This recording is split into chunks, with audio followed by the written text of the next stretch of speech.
Today's guest coaches women to know, grow, and love their money, to make the money they are destined for and build their dream life. You can think of her as your new financial BFF. She'll empower you to reach your full financial potential through leaving behind your limiting money beliefs, paying off debt, building up savings, uncovering the root cause of your impulse shopping and overspending, and growing your financial self-confidence. She spent her 20s going from a financial hot mess to financial success and establishing a solid financial future to build upon. You may have seen her on Fox Business, US News and World Report, NBC News, Daily Mail, The Skim, Dr. Phil, BuzzFeed, and more. She is a certified life coach and financial guru, has an MBA in marketing and finance from the University of Michigan, and is the host of the Money Love podcast. Welcome to Literally Nothing Matters, Paige Pritchard. Thank you for having me. Thanks, ladies. That was quite the intro. All you. You're impressive. Seriously. Thank you. I'm excited to be here with y'all. It also just when I was reading your bio, go ahead, Amanda. No, you go. I was just saying, when I was reading your bio, I was getting excited. I was like, I'm definitely bringing my paper and pen for this one so I can just notes from you. Good. Yes, yeah, I feel like, honestly, everyone, take a minute right now as you're listening, grab a pad of paper and a pen because you're going to want to take some notes. Yeah. We were talking about, before we hopped on and started recording, we were talking about Taylor Swift. This probably won't be like the most like entertaining episode you've ever listened to, but you will absolutely learn something. So there you go. We'll bring a little flavor into it. It's fine. Yeah. No, and I feel like this is coming at the most perfect time because this is the season of overspending. Mm-hmm. But speaking of Taylor, I think that you would be proud of both of us that neither one of us spent like an entire paycheck on a Taylor Swift ticket. So no shade if you did, because I'm sure it was worth it. But gold. You know what's so funny? The concert in theaters. Yeah, well, that's fair. But like, what's so funny is like, I have a community and, you know, like we have a Facebook group and everyone's always in there posting. And I cannot even tell you like the amount of women in my community who like go into the Facebook group and they're like, I'm so proud of myself. I went to go see the Taylor Swift movie and I didn't buy there was like a popcorn bucket or I don't know, like a sweatshirt or something like that. Like, I don't know, some definitely was the popcorn bucket or like whatever. Right. And I just can't even tell you like the amount of Taylor Swift memorabilia that people were like so proud of themselves for like not just going out and like impulsively buying, because it's not cheap, right? I mean, that's from what I've heard. So listen, it counts, right? It sure does. I did buy the popcorn bucket. Okay. Okay. That's you know fair. What? It's an investment in my family. So now we'll have just a ball and popcorn bucket until the end of time. There you go. Just get a lot of use out of it and you're fine. She was like, this is going to be my kid's throw up bucket. It's going to be like, Amanda, you are really thinking into the future with this, but she has plans for it. So that's quite the throw up bucket. I'm jealous. Mine was like a crusty old, like blue, like Tupperware that was like from the 1960s when I was a kid. So the fact that your kids are going to have like a Taylor Swift throw up bucket, like that's amazing. I'm providing. There are different ways you can provide. And that is a solid way. I also love that like, this is a core part of your childhood memories, right? Oh, I feel like we all have a throw up bucket. It's like, you remember your throw up bucket. Yes. Like, absolutely. Yeah. Yeah, absolutely. I don't know how we got here, but let's backtrack a bit and let's start with your own personal story. Tell us about how you went from being a quote unquote financial hot mess in your 20s to like helping thousands of women with their finances. Yeah. So really my kind of financial journey started right after I graduated from college. And I feel like that's where most of us starts, because it's like you come into the real world and you start making real money. And I know this isn't the case for everyone, but I feel like for a lot of us, we all have a very common shared experience of like, you start making money in the real world and you're like, what do I do with this? I don't know what to do with this money. Like, I literally just graduated from college. I haven't had more than like $50 on my checking account at any point in time. And for me, when I graduated from college, my first job out of school, kind of weirdly, it was a really weird job, was I went and I worked at a car dealership and I sold cars. I sold Cadillacs. And I did that because the dealership that I went to go work at was going to pay me $60,000 a year. And they were going to give me a Cadillac to drive, which at 22, I was like, sign me up. Like, I'm there. Right. So, started that job, and I decided that I was going to move back home with my parents because I was also in $40,000 of student loan debt, which I feel like also a lot of women our age, like millennials, Gen Z, can relate to, coming out of college, being strapped with student loans. And so I was like, okay, I'm going to live at home for a year. I'm going to make a lot of progress. I'm going to get a big chunk of these loans paid off. I'm going to save up a lot of money. And essentially that was like the opposite of what ended up happening that year. I remember like going up to the mall and blowing my entire first paycheck on a new wardrobe. But I was okay with it because I was like, listen, I don't have any work clothes. I need to like show up and, put my best foot forward and look professional. So I ended up blowing my entire first paycheck on a new corporate wardrobe and was like, that's it. But that first shopping trip really kind of like opened up like what I call kind of like my spending vein. And also during that time, I was just going through a lot, like going from having your independence to moving back in with your parents. I really missed my friends from college. Me and my college boyfriend had broken up, and I quickly realized that I hated selling cars. I was like, this is terrible. I hate this. So almost every single day, my escape from the dealership and also just kind of life really was like, I would go up to the mall and I would shop. And it was not uncommon for me to just like on my lunch break, stroll into Nordstrom's, J. Crew, Banana Republic, and just drop like $500 on my lunch break. Boom, like no problem. And doing that multiple times a week for an entire year, I got to the end of that year and my parents were like, okay, it's time for you to go, time for you to move out. And I couldn't even afford a security deposit on an apartment to move out. And my parents are looking at me like, what do you mean you can't move out? Like you've had no expenses for the past year because we've covered, like you just living here covers a lot of the expenses that you typically have to worry about. And then, like I said, work covered a lot, my car, my insurance, my gas, my cell phone. So I got to the end of that year. I had made no progress on my student loans. I had saved up nothing. My entire salary was in my closet. And that was really the moment where I was like, something's got to change or else I'm just going to be broke for the rest of my life. And I will say, like, I do feel very lucky that I had my quote unquote wake up moment at such a young age because, I was 23 at the time. And I just want to say, like, regardless of how old you are listening to this, maybe you're 33, 43, and you're like, well, that's great for you, Paige, that clicked for you at 23, but I'm 33, 43, and it's just now clicking for me. And I just want to say, like, it's never too late. Like, the important thing is that you're here now and it's like all we can do is move forward. But when I started to, at that point, I actually realized like I am a full-blown compulsive shopper. Like it had moved beyond like, oh, I just like to shop to this was actually like a compulsion that I had of like, I have to shop. I have to spend money. I have to be buying things. It's like, I don't even care what I'm buying. I just need to be spending money. And I need to be buying something because like the rush and the euphoria and like the dopamine that I would get from it, which again, it was my coping mechanism. So when I started to look for solutions of like, well, how do I deal with this? All I could find was like a bunch of advice from a bunch of old white guys that were like, stop going to Starbucks, unsubscribe from emails. And social media wasn't really a thing at the time. Like we had like YouTube, but that was like pretty much it. So, but still it was like, just don't watch YouTube. And it was basically like, just manipulate your external environment. Just like wrap yourself in bubble wrap, live in a bubble. Don't ever go to Target. And I was just like, first of all, that's not realistic. I can't live my life this way. Like, it's not realistic to say that I'm never going to go to Target again. I'm never going to get an email again. And also too, I'm like, what you also don't understand is like you telling me to delete my credit card autofill doesn't help me because I know my credit cards by heart.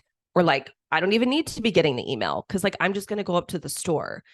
So I started kind of being like, this advice sucks. It's not helpful. It's only addressing my external environment. It's not really helping me address like internally what's going on from like a mindset perspective, an emotional perspective. So to kind of cut to the chase and make a long story short, like over the next decade, I kind of set out to really kind of like teach myself everything I could about both sides of money. I kind of call it like the masculine and the feminine. I really dove into a lot of the masculine stuff. So when you're thinking like masculine with money, you're thinking like the numbers, the math, the black and white, the budgeting, the plan, the roadmap. And that is important, right? Of course. But I feel like in the finance space, that's all you get.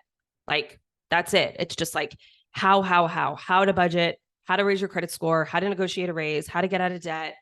But there's all this other stuff that's happening underneath the surface of the water, which we can kind of dive into and talk about, like your mindset, like your emotions, that I really felt was the missing component, which is why I kind of also dove into that, which I kind of refer to as like the more feminine side of money. And I feel like that's the missing component for so many of us. And so if you're listening to this and you kind of identify as somebody who you're like, I'm not a money person, I'm not good with money. It's not that you're not good with money. It's just that you've only probably addressed the one most obvious, like masculine side of money. You haven't really dove into and looked at everything that's like underneath the surface of the water. So we can kind of talk about that, but that's kind of how overcoming overspending came to be. And I'll say that like, when I first started talking about money, I was talking about anything and everything. I started my Instagram page probably like 6 years ago. And I was like, I'm just going to talk about anything related to money, because by that point, I had married my husband. He had a bunch of student loan debt, but we had paid off all of our student loan debt. We started saving, we bought a home, completely kind of turned around our financial situation. So I created an Instagram page just to be like, I'm just going to start talking about what we've done and maybe people will be interested. I had no idea people were actually going to tune in and have, care at all about what I had to say, but they did. But I would say it was about 3 years ago, there was one topic that just kept coming up and up and up and up again, which was this spending piece, the shopping piece. But it was all happening in secret. Like it would be like people would come to my DMs or they would come into my email. They would never like comment openly, right? It was always like in secret in the cracks, being like, hey, I'm in $10,000 worth of credit card debt because of overspending, or I have this debt that my husband doesn't know about, or I think that I'm addicted to shopping. Like, I think that I'm addicted to buying things and consumption. And I will say that just with like 3 things, it's like the rise in technology, like Amazon in the last 5 years. Think about how easy it is to shop now. With social media is like the second of the 3 that I think has spurred so much shopping. And then the third was the pandemic. And so I think between those 3 things, it really just kind of created like this perfect storm. And I think this has always been an issue for people, but not at the level like it's been today. And so that was when I was like, okay, somebody's got to talk about this because no one is. And as I know from my own personal experience, there's no answers, there's no solutions. All the solutions out there suck. They don't work. So if I have to be the person that goes through the brick wall and shares my story and shares my background and actually gives people solutions to solve this problem, I will do it. And that's when I started overcoming overspending. I love that. That was a really long answer to your question. This is what we want. No, but one, very Carrie Bradshaw of you. I like my money where I can see it, hanging in my closet. Yes, exactly. Yep. We were raised by someone with really bad money habits, okay? Meaning Carrie Bradshaw, not our own mothers. No shade, Sue. Yeah. No, but I feel like the piece where you were saying that everything, it was talked about in, oh my God, behind the scenes, like DMs, emails, like in private. That was the word I was looking for. Because that is the whole reason why we started this podcast, where all of these things that we think we're the only ones dealing with, whether it's money, unwanted chin hairs once you turn 32, and like stuff like that. That's how we make change and connect, is by talking about it. So I'm really excited to continue this conversation. Let's start with that overspending piece. I feel like we're in that season of just shopping. And like with social media, it's so much worse because every influencer ever is coming out with gift guides, and now TikTok has like the direct links to the TikTok shop. Like it's just easier than ever. And that's actually exactly how I found you. I stumbled upon one of your de-influencing TikToks and was just like instantly like save, and I'm watching every single video from this playlist because we all need this. So can you help us like navigate the influx of this pressure to just spend, spend, spend? Yeah. Yeah. So it's funny. I talked about this. So yeah, you're absolutely right. I do a lot of videos on TikTok, but I always do a de-influencing video once a week, just de-influencing on like various things and various topics. But the one I recently did was de-influencing holiday edition. And what I say in that video, which I think this is just really helpful to know, is like the retailers and the marketers actually have a name for us this time of year. And by us, I mean like consumers. They call us the end of year consumer, which is the consumer that's basically in like November and December. And it's the consumer that, to your point, it's kind of like it's coming from all angles, and there's kind of like this perfect storm happening where there's so many deals, there's so many sales, there's so much to buy, so much to do, but also we're in the mindset, we're kind of like in what I call like the screw it mindset, where we're like, screw it. Like, I don't care what I spend. I don't care what I eat. I don't care what I drink. I don't care. Like, we're just in this mindset, like the last part of the month, we're like, I'm going to do what I want for the next 60 days. And then come the new year, I will clean all this up and I will deal with this problem. Right. And so they absolutely know that that's the mindset that most of us are in. And they use that to their advantage, right? So here's what I say, and I can send you guys this podcast on my own podcast if you want to link it in the show notes, if anyone wants to go listen to this afterwards. But it's really important that when you go into this time of year, you're just aware of not allowing yourself to fall into that end of year consumer kind of like screw it mindset. And I know this probably sounds really foreign to a lot of people, but like it absolutely is possible to not completely derail yourself financially this time of year. And it absolutely is possible to go into 2024 on a solid financial footing, but it just takes some forethought and it just takes planning. And I always say that like when you're evaluating this time of year, I think the most obvious thing that most people think about is gifts, right? Like, okay, well, what do I need to spend on gifts? How much money am I going to need to spend on gifts? But really, I want you thinking broader and wider than that. It's like, are you going to need to buy any food for Thanksgiving dinner, for Christmas dinner? Are you sending out Christmas cards? Do you need postage? Do you need gift wrapping? Do you need decor for your house? Are you taking family photos? Like, do you want to buy a new outfit to wear to your company's Christmas party? Like, there's just so many things this time of year that when we're like, oh, it's just gifts, right? Like, I just need to put money away for gifts. It's like, well, then there's this, and then there's this, and then there's this, and then there's this. There's all these things that you forgot about, which then once they start to pile up, that's when you start to get in the screw up mindset of like, okay, well, just this is too much. Too much has gone wrong. Like, just screw it. I'm going to wait and kind of like, again, like deal with this next year.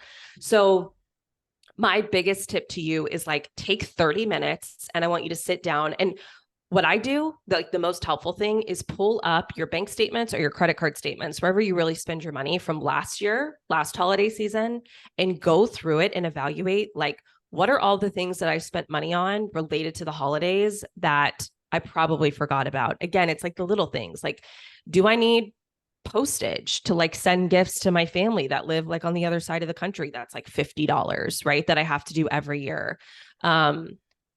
Like stocking stuffers, just like little tiny things that you're like, oh yeah, oh yeah, oh yeah. And then kind of make a list of that and really get a comprehensive list of like, this is all the money that I'm going to need and all the money that I'm going to need to spend. But then also too, it's like, once you have that, evaluating like, is this feasible for me this year? Is this doable? Like, am I somebody who always goes into debt during the holidays? And I just want to encourage those of you that like, that doesn't have to happen every single year. Like, if you total it all up and you're like, I mean, normally on Christmas, every holiday season, I spend $2,000, just making this up, but you don't have $2,000 and you know that that's not doable. And you know that that $2,000 is going to go on a credit card again. it's completely okay just to simplify things this holiday season. Cause I always say simple beats debt every day, right? Like it's okay to do things simple. It's okay to not do things like super extravagantly. It's just like going in with a plan and evaluating what can I afford and what can I fit into that. And then, I mean, of course, it's a lot easier said than done. Obviously, I know, and I understand that. But again, like come the new year, you're going to feel so much better when you're not having all of your Christmas stuff sitting on a credit card racking up interest. Mm-hmm. Preach. I also would Yeah. argue that like your loved ones probably would rather receive like a heartfelt homemade gift or something small and thoughtful rather than knowing that you went into a bunch of debt to buy them some expensive crap that they probably don't really need. Home goods Totally agree. baskets that are like just crap chocolate and like gross mugs.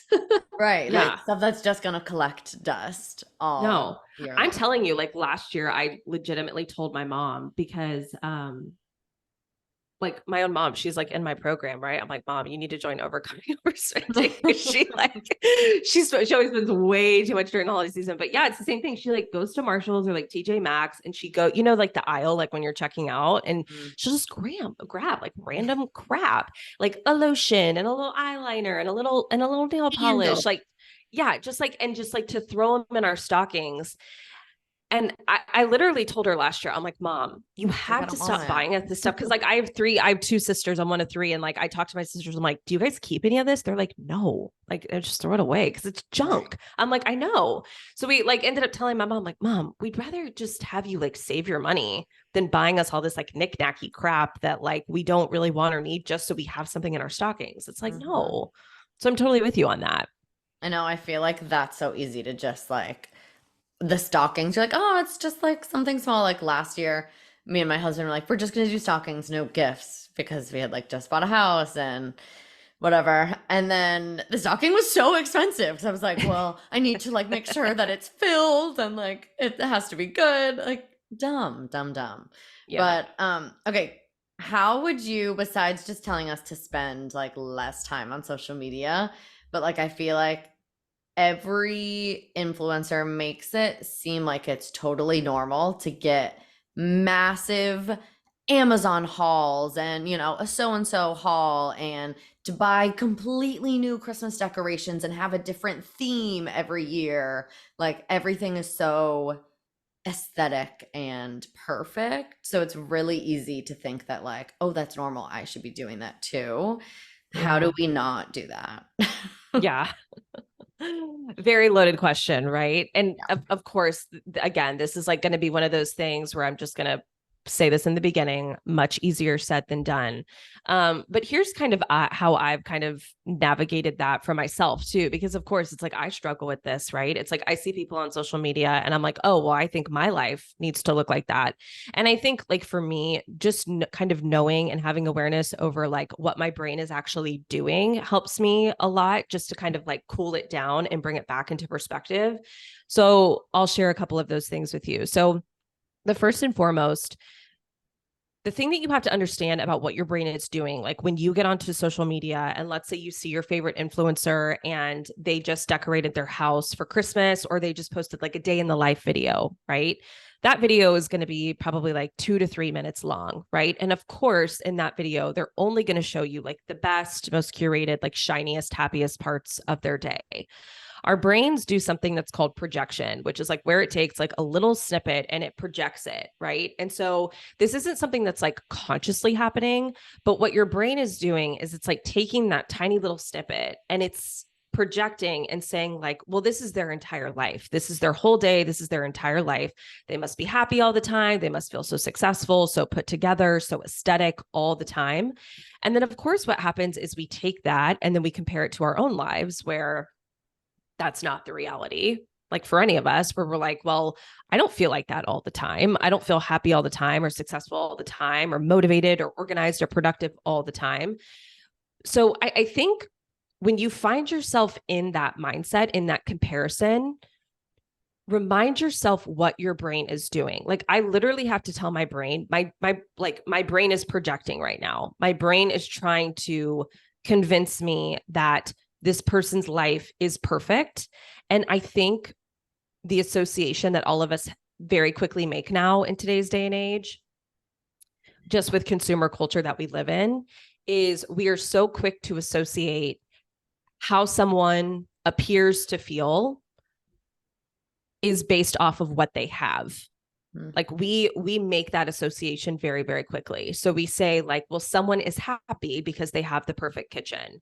Someone feels confident because they have the perfect wardrobe. Someone feels beautiful because they have this amazing skincare and makeup routine, right? Like we take those two things, like how does someone feel, and we attach it to what they have.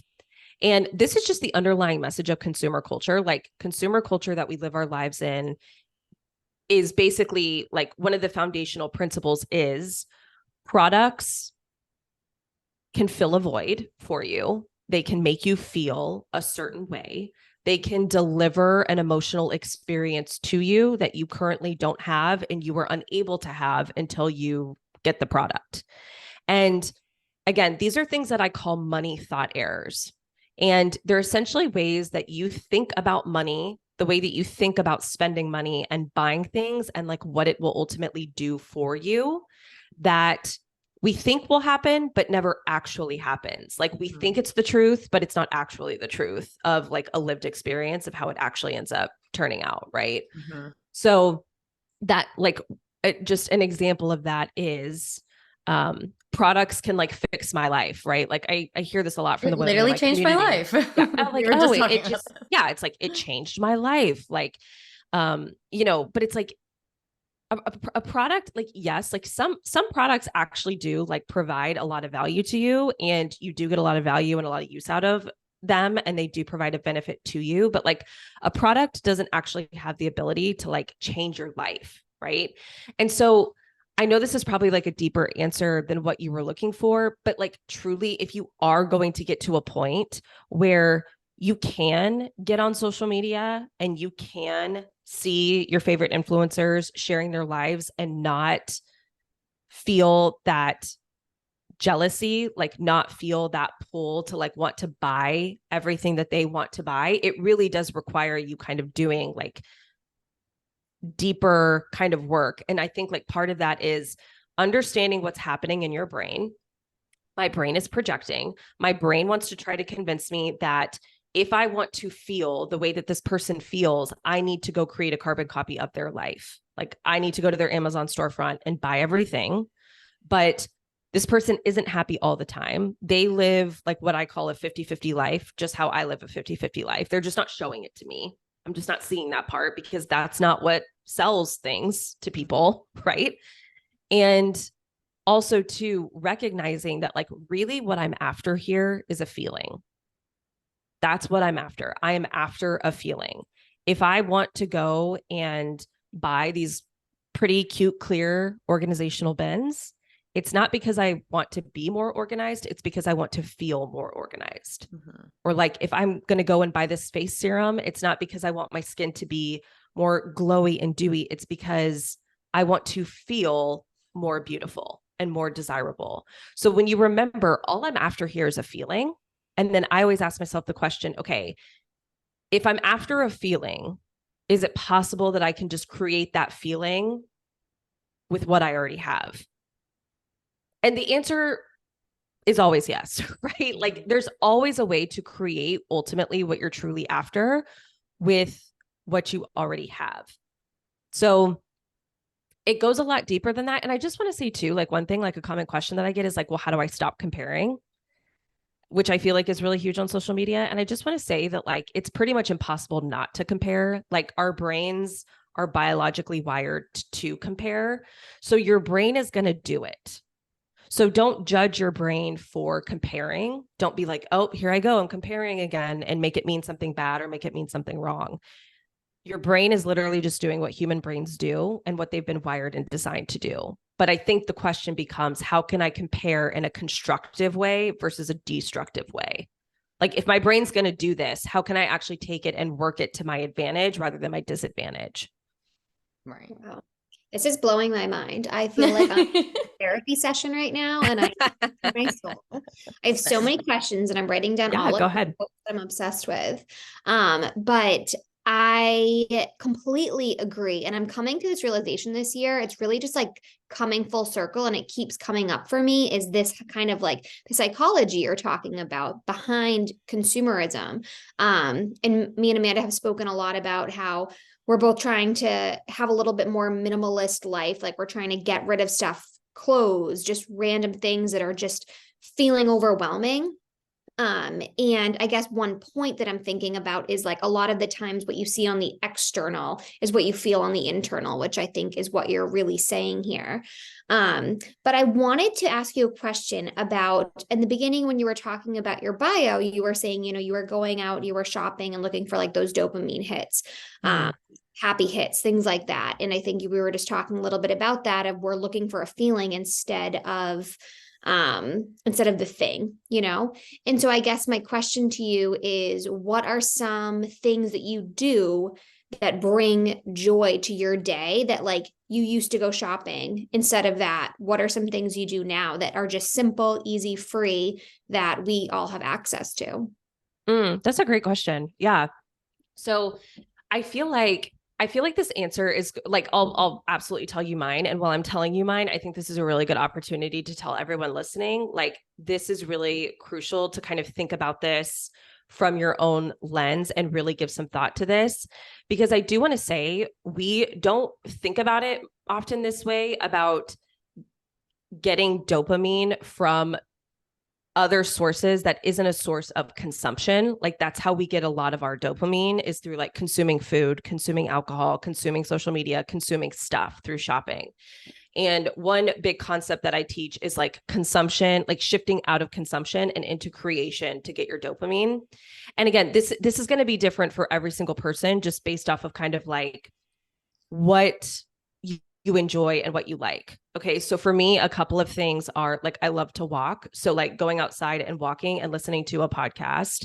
I get a lot of dopamine from learning new things. Like you can get a ton of dopamine from like learning a new skill, like reading a book about a topic that you've never learned about, listening to a podcast about a topic that you don't know much about, learning a new skill gives you a ton of dopamine, learning a new language, just like learning anything, learning any new skill, learning how to knit, how to crochet, how to paint, how to like anything, just like pick something where you're like, I've always thought that I would like that, but I've never actually like tried it. Like that could kind of be the thing for you. But I do want to say this too, because I also understand that when you're at the point that I was at, when you're like in the throes of shopping, somebody telling you to just go take a walk and listen to a podcast, you're like, come on. Right? So one big thing, like I want you to kind of like work your way through these sources of dopamine. Now, like I'm at a point where I get my dopamine from a lot of other places other than shopping. When I was first making this shift out of getting dopamine from shopping, one thing that I always like to do, or one question, and this is what I teach the women in my community, is how can we still give you a hit of dopamine without you spending any money? Like that's kind of like the big question when you're kind of coming out of this right out of the gate. So a couple of tools that I really love. The first tool that I'm really, really big on, and anyone can start this like right now, is having something that I call a things I want to buy list. So whenever, and I keep mine in Notion. Notion is kind of like a website organizational productivity tool. But I do encourage you to have this outside of just like an Amazon wish list. Like sometimes I say this and people are like, oh, like an Amazon wish list, but I'm like, have it outside of just like one specific website, like where anything that you want can go onto this list, whether it's you see a social media ad for something, an influencer shares something, you're in Target and you just walk by something and you see something that looks appealing to you. Either take a screenshot of it if it's on your phone, take a picture of it if it's in person. I have an album on my phone that's called Things I Want to Buy. All the pictures go into that album. And then when I get back and sit down at my computer, I usually do this like once or twice a week. I'll pull up my things I want to buy list and I will add those items to my things I want to buy list. And the reason I'm sharing this, like kind of in relation to the dopamine conversation, is because dopamine is actually, like, scientists call it the anticipation molecule, which means you get the strongest hits of it and the strongest releases of it when you're in anticipation of a pleasurable event. And a lot of my clients will say to me, like, it's actually more pleasurable to me to like anticipate getting to buy something. That feels better to me than actually getting to buy it. And again, that's because you're like in the anticipation of it. Like, that's why, kind of going back to our Christmas conversation, like for so many people, I know I feel this way. It's like Christmas Eve day feels better than Christmas Day, because it's like you're in that like anticipation of it. And like there have been studies that show that like people actually get more pleasure from the period of time before a vacation than they actually do from the vacation itself, because you're in that anticipation of it. So it's like taking those principles of saying, how can I kind of like relish, so to speak, in the anticipation of these things that I want to buy. And so when you see something and you're able to take it and add it to that things I want to buy list, that in and of itself will give you a hit of dopamine. You can start a Pinterest board is another popular one. And then another concept I teach is something called an urge jar, which like I keep my urge jar at my desk, but it's like, those are little like dollar bills, but it's just like 2 containers. That's so cute. Yeah. And anytime you feel an urge to buy something, right? And again, it could be anything. It could be an ad that you see or an email that you get or like whatever. You kind of like sit with that urge. And then once you've sat with the urge for a couple of minutes and you kind of like breathe through it, you like take one trinket from one and you move it into the other.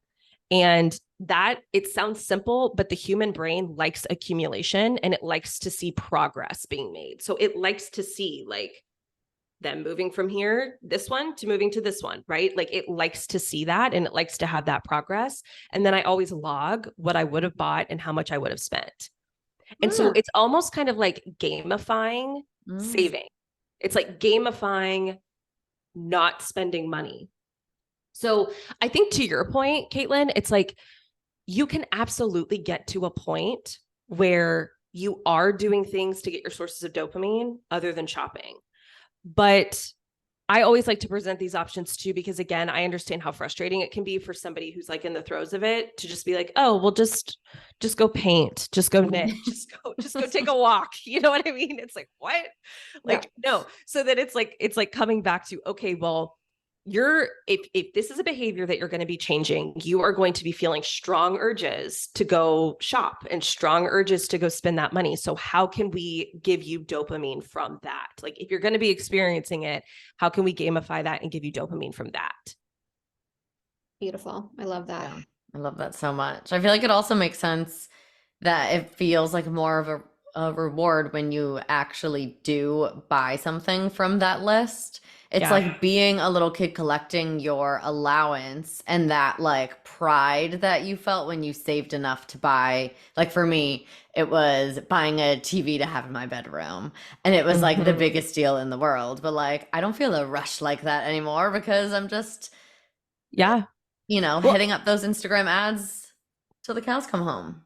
Yeah, it's so true. And like, I'll say this, with how easy shopping has become, most of us, like just with credit cards, how easy shopping has become. And now I will say this, with these buy now, pay later services like Afterpay and Klarna and like, like pay in 4, buy now or whatever, right?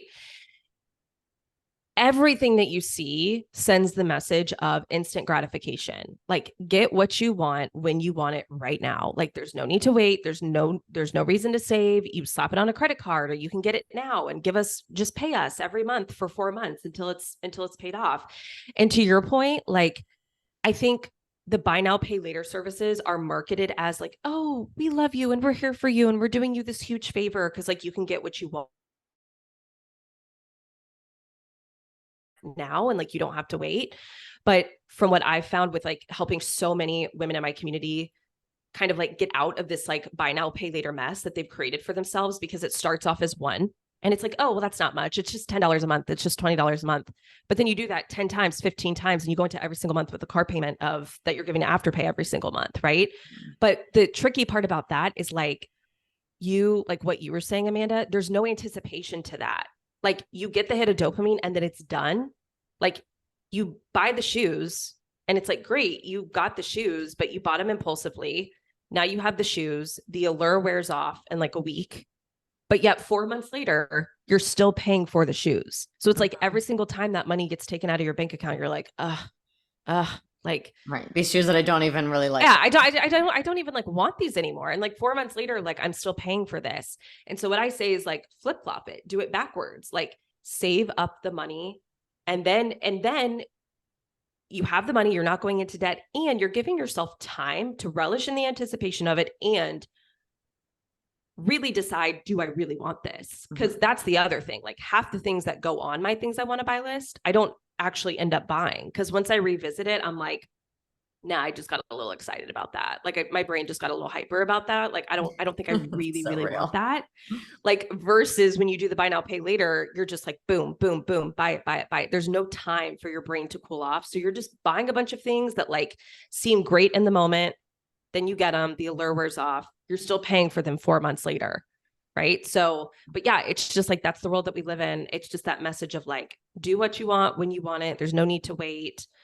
But so a lot of us don't, but it's like, but there's so much pleasure to be had in the waiting and in the saving and in the anticipation. You just actually have to try it. Like, that's the thing. I'm like, just try it. Just try it one time. Try it one time with one thing and just see how it feels. See how it feels in comparison to the opposite. Yeah, absolutely. Is that a tactic that you would suggest people use going into this like overconsumption and like urgent feeling kind of season of Black Friday deals and all of that? Like I know you say like just because it's on sale doesn't make it a deal. How would you suggest people approaching that? Like, is it making a list of like, okay, I know that I want to invest in these couple of things and they're going to be on sale, so I'll get them on Black Friday, but Yeah. Like I'll tell you what I do for Black Friday. Like I start planning for Black Friday, like not anything crazy, just kind of like in my head, mostly like months ahead, just thinking about like, what are the things that I'm going to want to wait to get on sale? And that's also why your things I want to buy list is really cool, because you have like one place where you're like, here's all the things that I've been considering buying.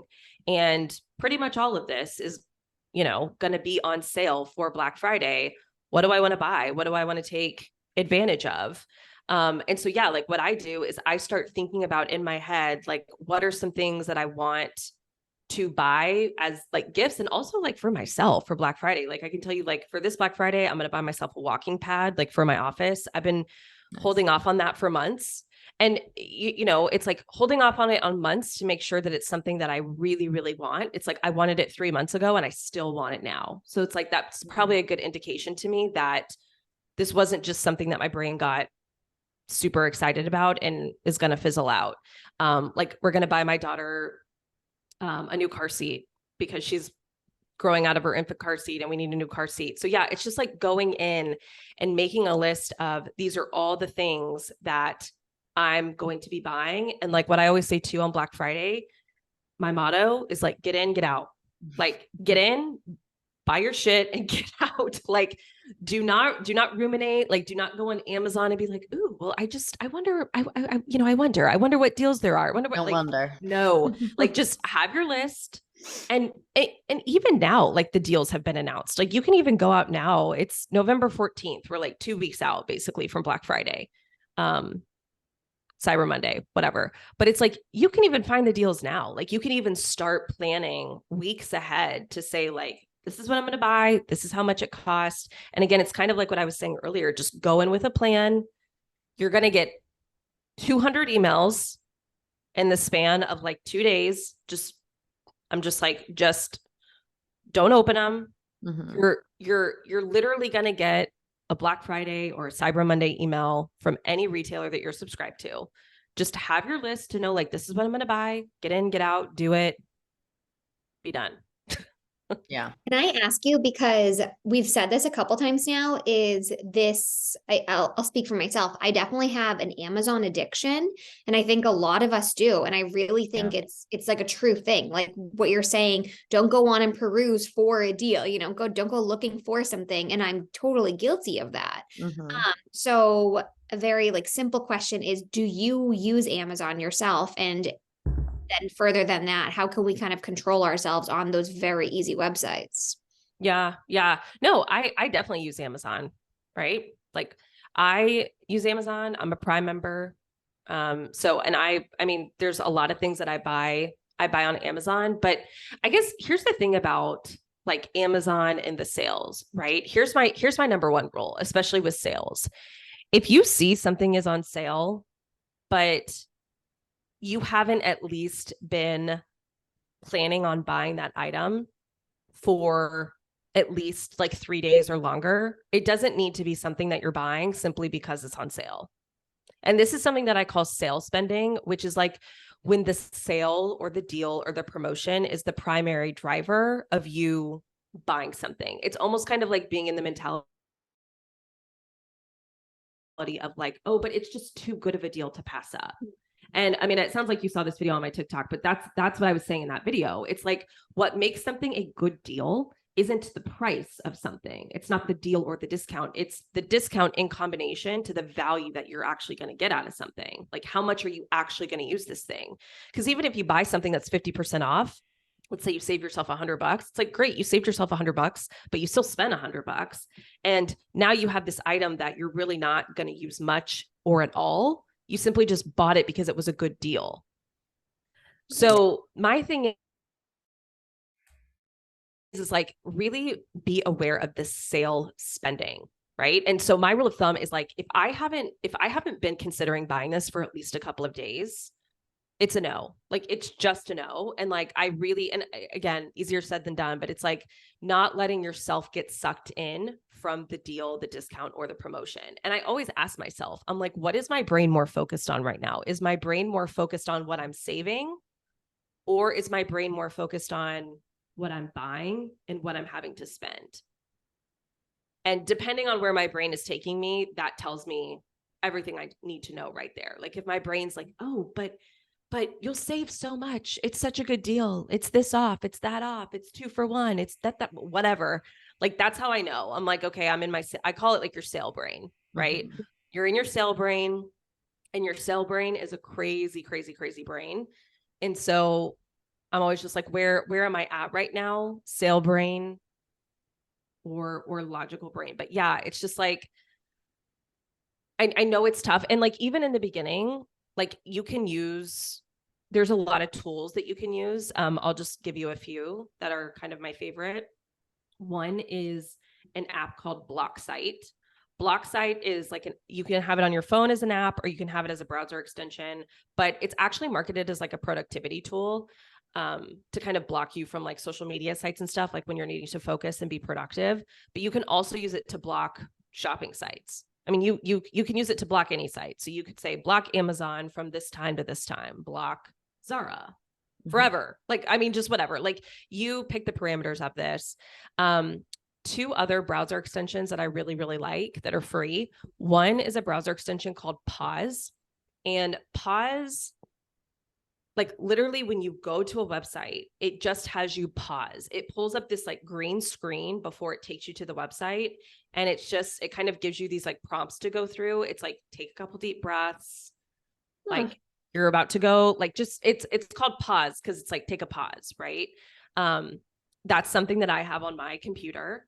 It can get a little annoying. Like when, like, for instance, like when you do, like when I'm going to Amazon to like order coffee pods, I'm like, I just need my coffee pods. Like I don't need to take a deep breath. But for other times, like it is helpful. Like when you do know, like, oh yeah, like I'm definitely kind of going to do some shopping here. And then the other one is a browser extension that's called Icebox. And what Icebox will do is it does this on Amazon really well too, but it replaces the buy now button with this blue button the blue button says, put it on ice. And so in the past you would just click buy now and buy whatever. And then when you're using this browser extension, you click the button that says put it on ice, and it essentially like puts it on ice for you. And it gives you what they call a cool off period. And you get to decide what the cool off period is. Like, is the cool off period a day, 3 days, 30 days? I mean, you get to decide that, but you can essentially like put stuff on ice, and then you can go into your browser extension and see everything that you've like put on ice. And again, that's just giving your brain kind of like time to cool off, take a pause. So there's a lot of like the mindset stuff too, but there's also just a lot of good, just like practical tools now. I mean, technology is a curse, but it's also a blessing. Like it's used against us, but there's also a lot of cool things out there that you can use to help you as well. Mm-hmm. Are there any budgeting tools that you suggest people use? I know that's like such a larger conversation and we're coming up on time, but just any like one-off. Yeah. Well, and I'll say this is important too, because I don't know if y'all heard, but one of the really big popular budgeting apps, Mint, is going away. They're, for some reason, Intuit, it's owned by Intuit, and Intuit has just decided just to get rid of it. I don't really know why, but I know a lot of people use Mint. And so I think come like January of next year, it's no longer going to be a thing. I actually use, and I have for years, I've used a budgeting tool called YNAB, YNAB. It stands for You Need a Budget. I'm a really big fan of it. Like I said, I've used it for years. But I will say too, and I've also done an episode on YNAB. I'll send that to you guys too if you want to put it in the show notes, where I kind of just like talk about the tool and the system and why I like it and the functionalities and all that sort of stuff. So if you want to go and listen to that episode and start there. But here's my biggest thing about budgeting tools or whatever is like, I think that a lot of us get caught in the mindset of thinking that there's like one right way to do it or one perfect way to do it. And from what I found, like from the women in my community, it really depends on the person. Some people are pen and paper people, and there's a lot of really, really good, just like Instagram accounts, budget planners, like the Budget Mom is a really, really good one. If you're more of a pen and paper person, like I have women in my community that have like her workbooks, and they write out everything, and they do the highlighters, and they do the stickers, and they do the envelopes, and like they love it, right? Absolutely love it. That's not me. Like I want software, I want efficiency, I want a machine to do the math for me. Like I don't want to be whipping out my calculator and having to do all that. So like I use YNAB. There's other people who use an Excel spreadsheet. So I will say like the most important thing is to find the thing that works the best for you. And it also might take you a couple of tries. That's what I also want to say too, is like, don't give up after trying one thing and being like, well, I'm just bad with money. This just didn't work for me. I can't do this. I can't figure this out. It's like, it's not that. It's just that you just didn't find like the right thing for you yet. So keep trying, because I've used YNAB for years, but before I found YNAB and was like, okay, this is it for me, I had probably tried 4 other budgeting softwares before that. I had tried Mint. I had tried Dave Ramsey's Every Dollar. I had tried, I think like Rocket Money, which is Quickens, right? I had tried a lot and they were okay, but like didn't knock my socks off. And then I tried YNAB and I was like, I love this. I love this. And I love it. I've referred like over 1,000 people to YNAB. Half the people that I refer to YNAB come back to me and they're like, I hate this. And I'm like, and then half the people come back to me and are like, I'm obsessed. Right. So it really does depend. So it's like, it might take you a couple of times. And I know that's frustrating and annoying because it's like, you just want to get there. Like you just want to find the thing that's going to work. But also remember that like, once you do find the thing that works for you, you're there, you found it. You can stop looking. Like just find what works and then you can stick with it. But you might have to try a couple of things before you get there. But yeah, I use YNAB. So. And people can just come to you and have you fix their lives. So perfect. Sure. Exactly. Yeah. And I will say too, like in my program and my membership, I do teach you kind of like my budgeting process, but the way that I teach, like what I used to do a couple of years ago was I used to teach YNAB like budgeting in YNAB. So it was like, if you came to me and you learned how to budget, you were learning how to budget in YNAB. And again, what I found was like half the people were like, this is great. And then the other half of the people were like, I hate this. This just isn't clicking for my brain. And so then I was like, okay, I need to teach this in a way that's not like pigeonholing somebody to do it exactly how I do it, because like what works for my brain isn't going to work for all brains. So now I just teach budgeting in terms of like principles, in terms of like, these are the things that you're going to need. These are the things to think about. This is kind of like the structure of it. But you can take all of that and then just plug and play into whatever you want, into pen and paper, into an Excel spreadsheet, into YNAB, into another software. So yeah, again, just find what works for you. You might have to try a couple things, but you'll get there. Okay. I feel like that's reassuring. It's not like, Do okay, you try one thing, yeah, I was going to say, failed at it. do you guys use anything currently? You know what I've done is I bought a couple stuff of Etsy that are like pretty, and then I'll Yeah. go to do them, and then it's Mhm. like an hour into it, and then the baby's crying, and I'm like, do off to something else. You know, like it takes a lot of Yeah. time, at least for Yeah. me. And I'm just not consistent enough with it, I would say. Yeah. So I'll tell you this, because I think this is kind of like the perfect kind of thing to wrap up on, is like, I think what you said is that's the biggest thing that holds people up, Caitlin, is like people saying this is going to take a ton of time. Mhm. And in the beginning, I always like to I always like to be honest with people, because I'm like, look, in the beginning, when you are setting up a budget fresh from scratch, it does take time, right? And like what I always say is it's kind of like setting up a system. Like what you're doing is you're coming in and you're like building just kind of like a house, right? It's like you're building a system, you're building a house, and that takes work and it takes time. Once your house is built, it's just maintenance after that. So I always like to set expectations, because I'm like, in the beginning, like if you're, again, this is our brains projecting, right? It's like our brains looking at all the effort and energy that's involved in the very beginning and thinking like, it's going to be like this forever. Like, this is what budgeting is. It's this hard forever. It takes this much time forever. When really a lot of the time, effort, and energy is concentrated in the beginning. And then once you can get it set up, get comfortable with it, and get it rolling, there's a huge drop off after that in like the amount of maintenance that it takes. Like I spend 60 seconds a day inside my budget in YNAB. Like I literally go in, I categorize my transactions from the day before, because everything's like linked into my accounts, pulls it all through. I just categorize my transactions. It's maybe like 10 minutes on payday, like when we get paid and I have to go and I have to allocate that money, 10 minutes. But I always say that like I spend about an hour a month managing my money, like average 1 to 2 minutes a day on payday, maybe 10 to 15 minutes. That comes down to less than an hour a month. So also just know that like, if it seems like a lot in the beginning, it's because it kind of is, but it won't be like that forever. Okay. That's a great excuse to not be spending much of money every single day, because it's going to take you more time to file those transactions away. I know. I'm telling you, sometimes I just don't want to spend something because I'm like, I don't want to have to go through the issue of, well, like mine's linked, right? So like mine like pulls it through automatically. Yeah. But I also know that like some people, because you can do it either way. You can link it automatically or you can do it manually. And a lot of people are like, I purposefully do it manually because it stops me from saving so much money. Because like when I go to spend money, I'm like, I don't want to have to go through the issue of like logging this. So they just don't spend the money. I'm like, oh, that makes sense. Yeah. So 100%.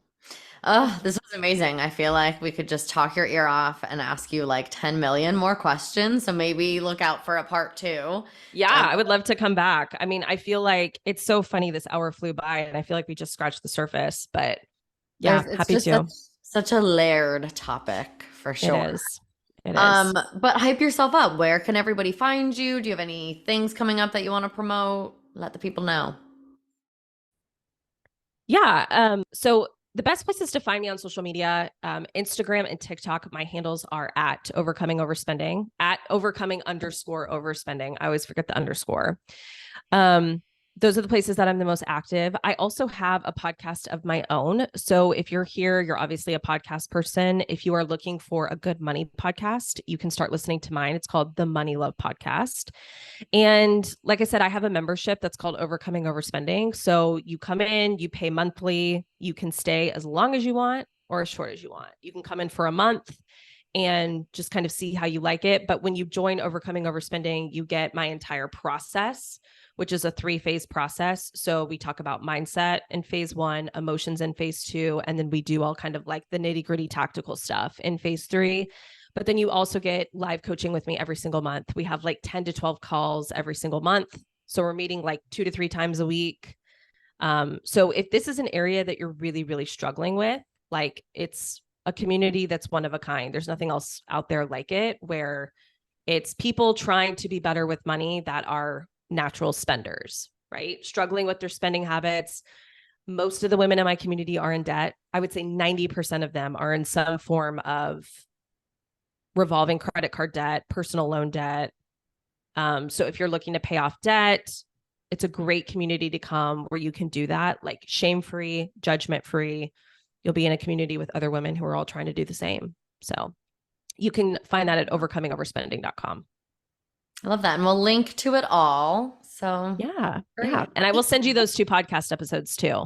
Yeah, the one about the holiday shopping and the one about YNAB. So that will just take you straight there. So you don't have to dig for them. Perfect. Excellent. We'll throw them in the show notes. Thank you so much. I got work to do. I gotta go, girls. Need to go sign up for YNAB. I know. All right. Well, thank you for having me on. I appreciate it. I love it. Thanks so much. Have a great day. Bye. Bye.